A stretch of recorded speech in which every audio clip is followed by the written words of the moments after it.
క్రీస్తు మన కోసం సిలువలో సమస్తము సమాప్తి చేసి ఈ విజయాన్ని మనకిచ్చి, ఈ సంతోషాన్ని, ఈ సమాధానాన్ని, ఆయన యొక్క కుమారుడు అనే గుర్తింపు ఆయనకు మాత్రమే కాదు, కానీ ఆయనలాగా సహవారసులు అవ్వడానికి దేవుని కుమారులు అనే గుర్తింపు మనకు కూడా ఆయన ఇచ్చి ఆ కార్యము కూడా సమాప్తి చేసి ఆయన తిరిగి పరలోకంలో వెళ్ళి కూర్చొని చూస్తున్నాడు ఈరోజు. ఎందుకు? మనం కూడా ఇలాంటి జయ జీవితము జీవించాలని. ఆమేన్. సో ఈరోజు బలలో పాల్గొంటుండగా ఆ జీవితాన్ని మనకి ఇచ్చాడన్న వారు నమ్ముచుంటే చెయ్యొద్దండి. ఇచ్చాడా? ఇవ్వాలా? ఇంకా ఇచ్చాడా? ఇచ్చిన జీవితంతో మనం ఏం చేయాలి? ఇచ్చిన జీవితంలో మనము అలాగా జీవించాలి. జీవితాన్ని ఇచ్చి వెళ్ళిపోయిన తర్వాత ఆ జీవితంలో నడుస్తున్నావా? ఈరోజు నిత్య జీవం ఇచ్చాడు, ఆయన రక్షణ ఇచ్చాడు, ఆయన నీతినిచ్చాడు, ఆయనకు ఉన్న సమస్తాన్ని మనకి ఇచ్చాడు. ఇప్పుడు ఇచ్చిన దాని ప్రకారము మనము దాంట్లో జీవిస్తున్నామా? మనం దాంట్లో జీవించినట్లయితే ఆ దేవుడి లాగా స్పందిస్తాం. నువ్వు దేవుడిచ్చిన జీవితంలో నడుస్తున్నావు అనడానికి రుజువు ఏంటంటే నీ స్పందన. ఎలాంటి సిచ్యువేషన్ వచ్చినా, ఎలాంటి సందర్భం వచ్చినా నువ్వు దేవుని లాగా స్పందిస్తున్నావా? ఒక భయంకరమైన వార్త విన్నామనుకోండి, నీకు విజయాన్ని ఇచ్చిన దేవుడు అని నువ్వు నమ్మితే భయముతో స్పందించవు. ఈ వార్త నేను విన్నా కూడా సమస్తము సమకూర్చే దేవుడు నాకు మంచి చేస్తాడు, నేను క్రీస్తులో ఉన్నాను కాబట్టి ఈ దుర్వార్త కూడా శుభవార్తగా మారిపోబోతుంది అని నువ్వు దాని ప్రకారము స్పందిస్తావు. హల్లెలూయా. ఎవరైనా మిమ్మల్ని ఏదైనా అన్నారనుకోండి, పాత జీవితంలో ఉన్నప్పుడు వారిని ఏదో ఒకటి చేయాలని కోపంతో స్పందిస్తాం. కానీ నూతన సృష్టిగా మారిన తర్వాత ఈ జీవితంలో నడిచినప్పుడు ఆయన వారేం చేయుచున్నారో వారు ఎరుగను గనుక వారిని క్షమించు. నేను ఎలాగైతే క్రీస్తు నుంచి క్షమాపణ పొందుకున్నానో ఇప్పుడు నేను కూడా అదే జీవితంలో జీవిస్తున్నాను కాబట్టి క్షమాపణలో నేను నడుస్తాను అంటాను. ఒకవేళ మనము స్పందించకపోతే మనకు ఈ విజయం వచ్చినట్టు, లేదంటే ఈ గుర్తింపు, ఈ జీవితం మనకు వచ్చినట్టు మనము జ్ఞాపకము చేసుకోవట్లేదు అనమాట. బలలో పాల్గొంటున్నప్పుడు ఒక మాట ఉంటుంది, ఆయన మరణాన్ని జ్ఞాపకం చేసుకున్న తర్వాత మనము దాని ప్రకారము స్పందించాలి. ఎలాగైతే యేసుక్రీస్తు స్పందించాడో వాక్యంలో చూసినట్లయితే ఇద్దరు వ్యక్తులను సాతాను వచ్చి శోధించారు. ఎవరో తెలుసా? ఇద్దరు వ్యక్తులని సాతాను శోధించింది. మొదటిది ఆది కాండంలో గార్డెన్ ఆఫ్ ఈడెన్, ఏదేను తోటలో అవ్వను శోధించింది. వచ్చి ఏమంది? ఈ పండు తింటే నీవు దేవుని వలే అవుతావు అంది. ఇప్పుడు దేవుని లాంటి స్వరూపము వారికి ఇవ్వబడిందా? ఇవ్వబడాలియా? ఆదామవ్వ ఎవరి స్వరూపంలో సృష్టించబడ్డారు? ఎవరు పోలికలో సృష్టించబడ్డారు? తర్వాత ఏమన్నాడు? మీరు దీవించి ఆశీర్వదించబడి సమస్తము ఏలేలాగా ఆయన ఆశీర్వాదాన్ని ఇచ్చాడు. ఇంకా ఇవ్వడానికి ఏమీ లేదు. కానీ ఆమె ఆ గుర్తింపుని జ్ఞాపకము చేసుకోకుండా ఎప్పుడైతే సాతాను శోధించిందో, ఇప్పుడు ఈ పండు తింటే నేను దేవునిలాగా అవుతానేమో అనుకుంది. చాలాసార్లు మనం ఏదో చేస్తే అప్పుడు అవుతామేమో అనుకుంటాం, కానీ నూతన నిబంధన ఏం చెప్తుంది? యేసుక్రీస్తు అదే మనకు చూపించాడు. యేసుక్రీస్తు కూడా శోధించబడినప్పుడు సాతాను వచ్చి ఒక మాట అంటది, నువ్వు గనుక నమస్కరిస్తే అప్పుడు నీకు అధికారం ఇస్తాను అంది. కానీ యేసుక్రీస్తు గుర్తుపెట్టుకున్నాడు, నేను ఇది చేస్తే నాకు అధికారము కాదు, నేను దేవుని కుమారుడిగా ఉన్నాను కాబట్టి అధికారము నాకు ఇవ్వబడింది అని దాని ప్రకారము స్పందించి నీ దేవుని నువ్వు శోధించకు అన్నాడు. జ్ఞాపకం ఉంటే దాని ప్రకారం మనం స్పందిస్తాం. మనకు అర్థమై ఈరోజు నేను సంపూర్ణము చేయబడిన కార్యములో ఉన్నాను అన్న జ్ఞాపకం ఉంటే దాని ప్రకారము మనము స్పందిస్తాము. యేసుక్రీస్తు సిలువలో మరణించినప్పుడు ఏమన్నాడు? సమాప్తం అయిపోయింది ఆ కార్యం. నీ జీవితంలో నిన్ను నీతిమంతులుగా చేసే కార్యము ముగించబడింది. నీకు ఏది ఇవ్వాలో నీ జీవనంలో భక్తునికి కావలసినవన్నీ కూడా ఆయన దయచేశాడంట. ఇవ్వబడింది అని ఎరిగి ఆ గుర్తింపు ప్రకారము అది జ్ఞాపకము చేసుకున్నప్పుడు మన మాటలు మారుతాయి. ఇది చేస్తే మారుతాము కాదు, నేను మారాను కాబట్టి ఇలాగ చేస్తాను. అర్థమైందా? ఇది చేస్తే నేను మారుతాను అనేది కాదు, నేను మార్చబడ్డాను కాబట్టి నేను ఇలాగ మాట్లాడతాను. ఇప్పుడు ఏదో నేను చేస్తే స్వస్థత కాదు, నేను స్వస్థత నొంది ఉన్నాను కాబట్టి ఈరోజు దాని ప్రకారము నేను స్పందిస్తాను. నిజంగా మనము దేవుడు చేసిన కార్యము గుర్తుందనుకోండి, మీ చేతిలో డాక్టర్స్ రిపోర్ట్స్ ఉన్నాయి, మీకు అనారోగ్యంగా ఉంది, లేదంటే ఏదో ఒక డయాగ్నోసిస్ వచ్చింది, అప్పుడు మీరు జ్ఞాపకం చేసుకోవాల్సింది ఆయన మరణం. ఏంటది? కేవలము బలలో పాల్గొన్నప్పుడు కాదు, ఆయన పొందిన గాయాల చేత నేను స్వస్థత నొంది ఉన్నాను. దాని ప్రకారము నువ్వు స్పందిస్తావు. సో నీ చేతిలో ఆ రిపోర్ట్ ఉన్నప్పుడు నువ్వు ఎలాగ స్పందిస్తున్నావు? నేను స్వస్థత నొందిన తరువాత ఈ రిపోర్ట్ రావడం ఏంటి? ఇది అబద్ధం, ఇది అబద్ధం, నా శరీరము స్వస్థత నొంది ఉన్నది అని స్పందిస్తాం.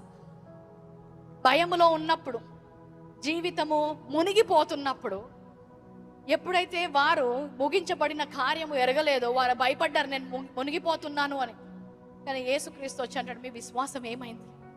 చూడండి, గలతీలకు రాసిన పత్రిక 2వ అధ్యాయము 20వ వచనంలో, నేను క్రీస్తుతో కూడా సిలువ వేయబడి ఉన్నాను. ఎంతమంది సిలువ వేయబడ్డారు? యేసుక్రీస్తు ఒక్కడే కదా. మరి పౌలేంటి నేను కూడా సిలువ వేయబడ్డ ఉన్నాను అంటున్నాడు? సిలువ మీద పక్కన 2 దొంగలు ఉన్నారని తెలుసు.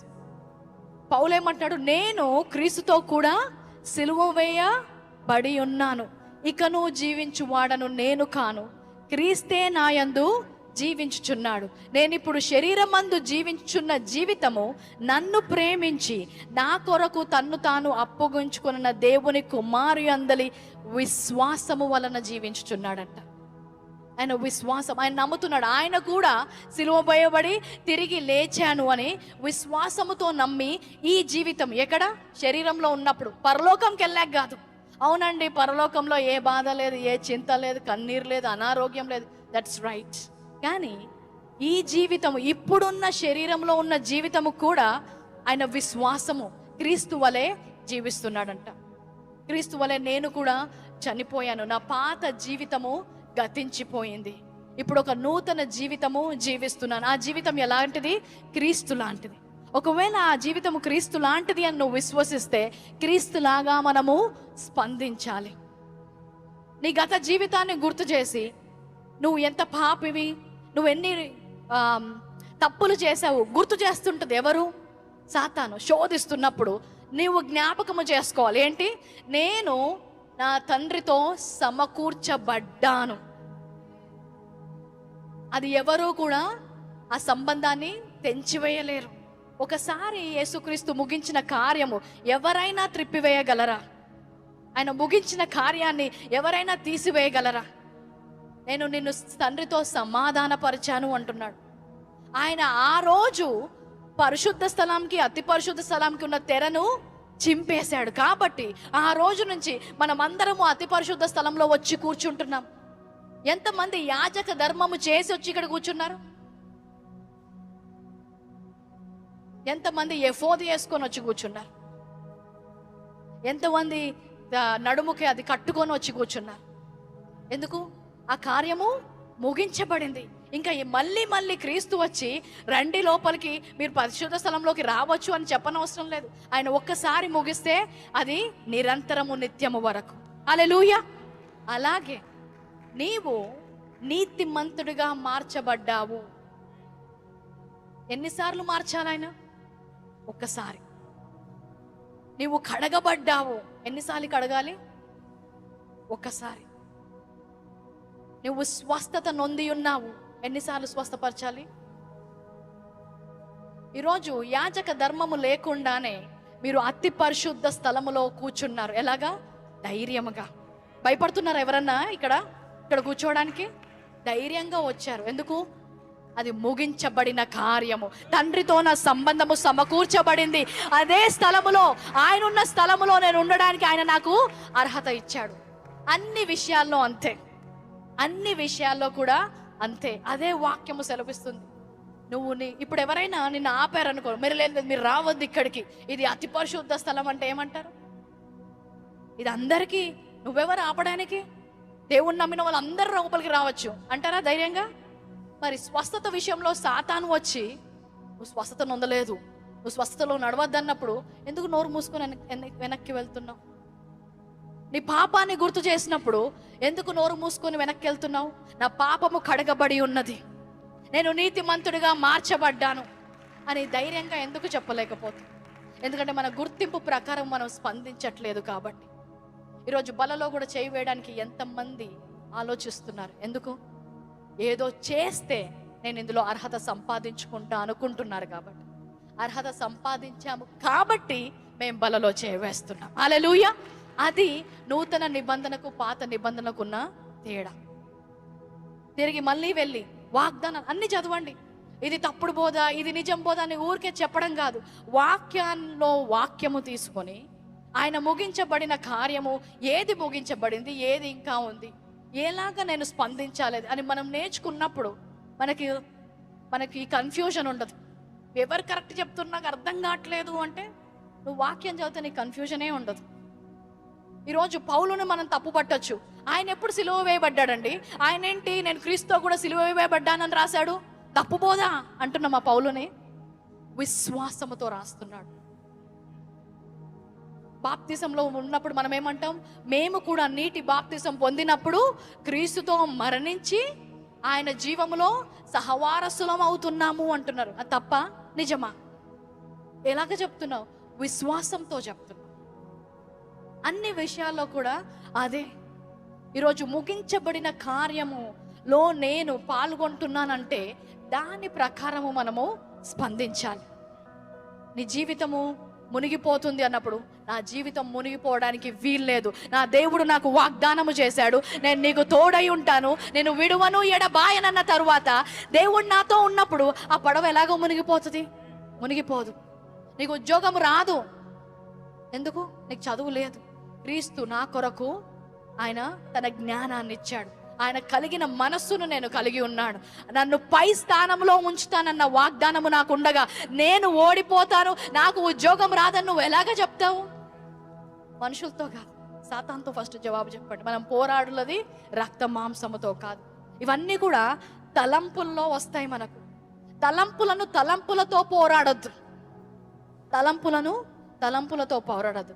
తలంపులను మాటతో పోరాడాలి. ఈరోజు నీ జీవితంలో ఏం జరుగుతుందో దాని ప్రకారం ఏ తలంపు ఉందో నాకు తెలియదు, కానీ ఆ తలంపు ప్రకారము, ఆ ఆలోచన ప్రకారము యేసుక్రీస్తు ఈ కార్యము నా జీవితంలో ముగిస్తే నేను దాని ప్రకారం స్పందిస్తాను. ఈరోజు నాకు అనారోగ్యంగా ఉండొచ్చు, కానీ ముగించిన కార్యం ఏంటి జ్ఞాపకం చేసుకో, దాని ప్రకారం స్పందించు. ఈరోజు ఉద్యోగం లేదేమో, డబ్బులు లేవేమో, ఆయన నా కోసము పేదవాడిగా మార్చబడ్డాడు, నేను ధనవంతుడుగా ఉండడానికి. ఆ కార్యం ముగించబడిందా? ముగించబడితే దాని ప్రకారం మనం స్పందించాలి. అవ్వ ఆ రోజు స్పందించలేకపోయింది, అందుకే తన జీవితంలో అన్నీ కూడా కోల్పోయి ఒక పడిపోయిన స్థితిలోకి వచ్చింది. కానీ క్రీస్తు స్పందించాడు కాబట్టి, కుమారుని యొక్క ఆయన యొక్క గుర్తింపులో నడిచాడు కాబట్టి ఈరోజు అన్ని నామముల కంటే పై నామముగా ఆయన ఉన్నాడు. ఈరోజు బలలో పాల్గొంటుంటే నీ గుర్తింపు ప్రకారము స్పందిస్తున్నావా, లేదంటే నీ ఆలోచన ప్రకారము స్పందిస్తున్నావా? నీ యొక్క పరిస్థితిని ప్రకారము స్పందిస్తున్నావా? నీ నోట్లోంచి వచ్చే మాట, నీ నోట్లోంచి వచ్చే ప్రార్థన బట్టి నువ్వు గుర్తింపులో స్థాపించబడ్డావా లేదా నీకు అర్థమవుతుంది. నేను దేవుని కుమారుణ్ణి, కుమార్తెను, ఆయనను నేను స్వీకరించిన తరువాత ఆయన కుటుంబంలోకి నేను వెళ్ళాను అంటే నీ మాట మారిపోతుంది. హల్లెలూయా. ఈరోజు ఇంకా ఎంతమంది అయినా మీ గుర్తింపు తెలియక, దాని ప్రకారం స్పందించడం ఎలాగో తెలియకుండా బలలో పాల్గొనకుండా ఉన్నట్లయితే తిరిగి వాక్యము ద్వారా దేవుడు మీతో మాట్లాడని నేను నమ్ముచున్నాను. ఆయన గనక మనల్ని తృణీకరించారంటే ఈరోజు ఇక్కడ ఒక తెర ఉండేది, లేకపోతే ఒక యాజకుడు ఉండేవాడు. పాపం చేసావా అయితే లోపల రావద్దు, నీతిగా ఉన్నావా అయితే లోపల రా, కండిషన్స్ ఏమీ పెట్టకుండా లోపల వరకు తీసుకొని వచ్చాడు. ఆయన సన్నిధిలో మీరు కూర్చున్నది ఒక స్థలము కాదు, ఆయన సన్నిధి. ఆయన ఎక్కడున్నాడో అక్కడ ఉన్నాడు. ఏది అన్నిటికంటే ముఖ్యమైనది, లేకపోతే ఏది అన్నిటికంటే కష్టమైనది? బలలో పాల్గొనడమా, ఆయన ఉన్న స్థలము, మహిమ గల స్థలములో మనము నిల్చొని ఉండడమా? ఆయన మహిమలో సమానంగా నిల్చోబెట్టాడా? ఈరోజు స్థలంలో కూర్చోబెట్టాడా? దానికే ఆయన ఏది కూడా కండిషన్స్ పెట్టకపోతే ఈరోజు వేరే దాని గురించి ఎందుకు? The Bible says he has unconditional love. Unconditional love. మీరు ఎలాగుంటే నా దగ్గరకు అలాగా రండి, నేను మారుస్తా. మీరు స్పందించడం మొదలు పెట్టండి, గుర్తింపు ప్రకారం స్పందించడం మొదలు పెట్టండి. సాతాను మిమ్మల్ని వదిలిపెట్టి పారిపోతుంది. హల్లెలూయా. భయముతో స్పందిస్తే అవలాగా మిగిలిపోతాం, ఆదాములాగా మిగిలిపోతాం. గుర్తింపు ప్రకారము స్పందిస్తే క్రీస్తులాగా అన్నిట్లో జయాన్ని చూస్తాం. హల్లెలూయా.